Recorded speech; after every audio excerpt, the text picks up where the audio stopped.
When it comes to solo travel for women, a lot of people are concerned about the dangers of it. And I understand that the dangers are very real. At the same time, I got a concussion cleaning out my refrigerator, okay? So don't let the idea of danger be your only reason for not doing something alone. Just use common sense, have a good sense of situational awareness, and you'll be okay. But hey, if you really want to feel safe, carry one of these on you. It's a lipstick stun gun. It fits very easily in your purse. It has a flashlight on it in case you're looking for stuff. And if something wants to pop off, there you go.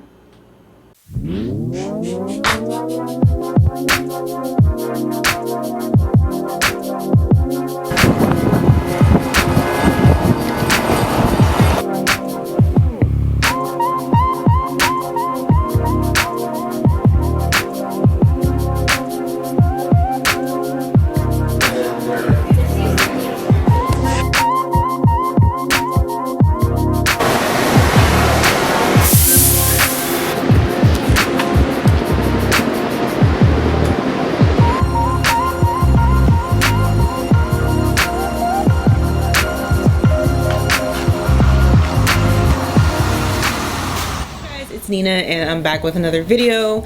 Welcome to my channel if you're new. So in this video I'm going to talk about solo travel, which I think is really important for women, and I'm going to give you a few simple tips just to keep in mind if you plan on traveling alone, and yeah, just talk about my experience a little bit. So I booked a trip to New York, and I live in the DC area, so DC to New York is 4 hours. I've been here a million times, my family's from here, but it's so big, so there's always something to see. You're never gonna see all of New York. I'm an introvert, but I am definitely not a homebody. I do not like to be holed up in the house, Netflix and chill. I ain't got time for that. That's boring. I need to be out seeing things. I'm a Gemini, and I'm not sure if this has anything to do with it. I think it does, but I like to do things at a pretty fast pace.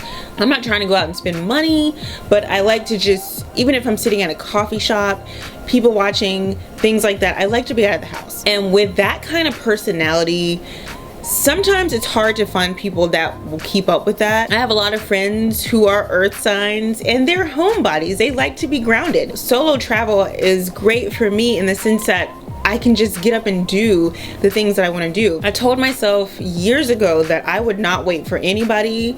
You know, if there was something that I wanted to do and I had to choose between sitting at home feeling sad because nobody was available, or going out and maybe feeling a little awkward but slowly, you know, getting my bearings, I would rather go out.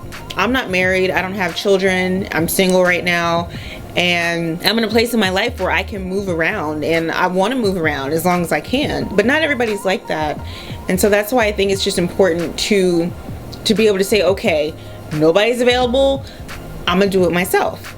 The first big solo trip that I took was to Topanga, California, so way across the country. I had been to California before, but I went with a boyfriend, so it was very different. And so I went, and it just felt so weird getting on a plane to go 3,000 plus miles, and I wasn't meeting anybody there. I was by myself. But really, solo travel is only as awkward as you allow it to be. If you go places and you're thinking, oh, you know, I'm by myself and everybody's here with their friends and everybody's looking at me and wondering why I'm alone, if you have that attitude, yeah, it's gonna suck. If you take a position of awe and of gratefulness, you will feel differently about it. This is gonna sound weird, but maybe just imagine that you're an alien and you've touched down on this completely new place, and there's all these things that you've never seen, never experienced before. You're overtaken by it, but in a good way. Like, you want to know. That's a very different mindset to take.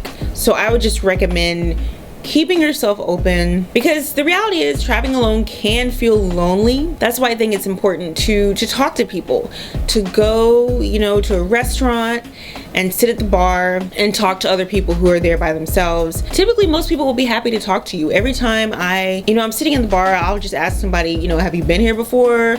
Are you from here? And that will spark up a conversation, and that helps engage that social aspect of yourself that you need to do. For me, solo travel it's just built my confidence in so many ways. It's helped me to really trust in myself, to really push through difficult situations. When I stayed in California, my Airbnb was a little cottage at the very top of a mountain, and I was scared out of my mind. I had rented this little Kia Soul, and I was driving up this mountain, and my palms were just sweating. And the higher I went, you know, I started to lose service, and I was just like, I'm not staying here on top of this mountain so I can end up dead and nobody knows, you know, what happened. And so when I got there, I told the owner of the Airbnb, I was like, I'm about to go find me a Holiday Inn because I'm not staying here. But she got in the car with me. She showed me how much room there was on the road, assured me that I would not be tumbling down the mountain, and she even drove to the store with me. And that was such an important experience for me. And if I hadn't stuck through that fear, I wouldn't have had, you know, the amazing experience that I had in California. I went hiking, I sat outside, they had a hot tub, and I got to look at the stars and just enjoy this beautiful mountain view.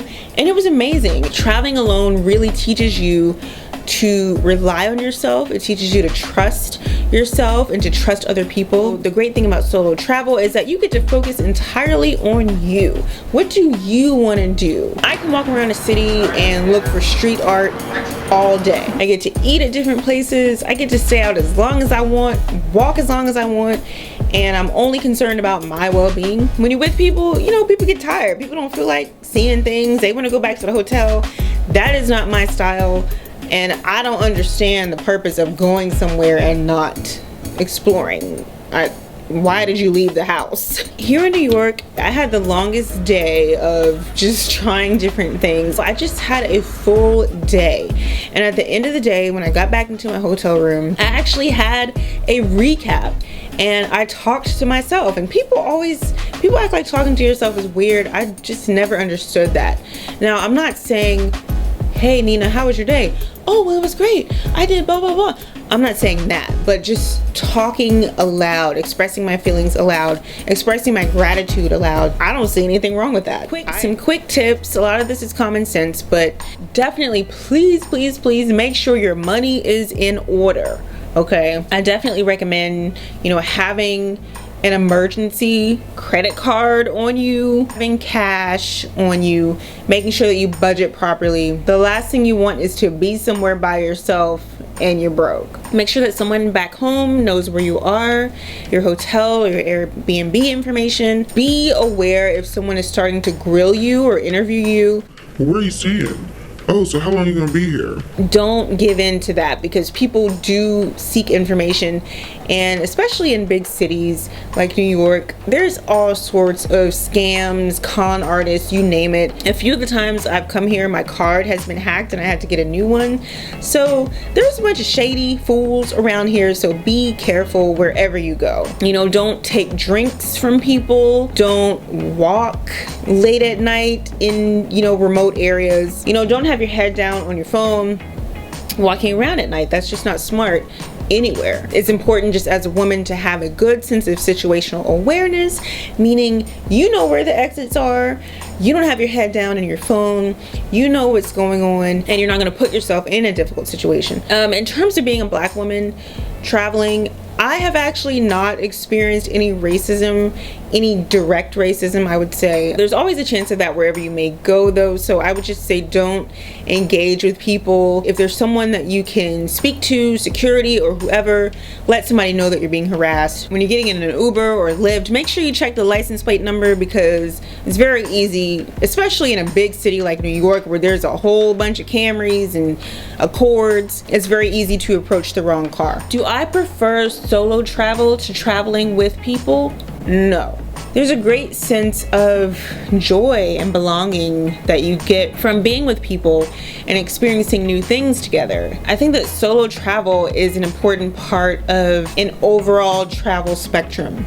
Like, you have trips that you take with family, trips that you take with friends, trips that you take with a significant other, and then you have trips that you take with yourself.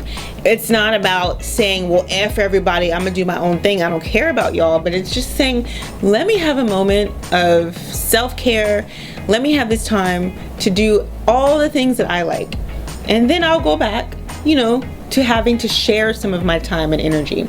Maybe you don't have a huge group of girlfriends to go to Miami or to go to Greece with. Maybe you're single. You don't have a boo to take wherever. Maybe you have issues with family. There's a bunch of different factors that might play into the feeling of being alone and not having anyone. What's sad to me is not, oh, you know, not having people to go with. What's sad is knowing that there's something you want to do and you don't do it because of other people. Don't be afraid. Don't be limited. Get your budget together and just do it for yourself, because life is short, and sometimes in life you have to fill those needs for yourself, and you can't wait. So I hope you enjoyed this video. Let me know if you have any questions about solo travel or you want to share your own experience, and thank you for watching.